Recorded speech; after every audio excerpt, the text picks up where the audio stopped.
चुआ सैदन शाह मोहड़ी नजद आड़ा बशारत 32 साल नौजवान फायर आर्म इंजरी से जाबाक रेस्क्यू 1112 की बर वक्त कार्रवाई चकवाल से रिपोर्ट कर रहे हैं ताहिर महमूद।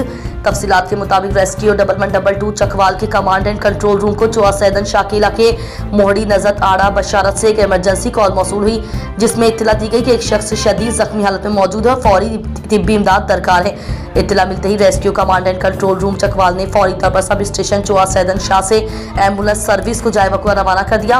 रेस्क्यू टीम ने बर वक्त मौके पर पहुंचकर जख्मी शख्स का मुआयना किया, ताहम वो शदीद ब्लड इंजरी के बाइस पहले ही जाबाक हो चुका था।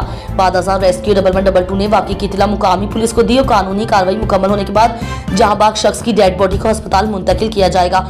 जाबाक होने वाले शख्स की शनाख्त 32 साल नवीद हुसैन वल्द ताबीर हुसैन के नाम से हुई, जो मोहड़ी का रिहायशी था।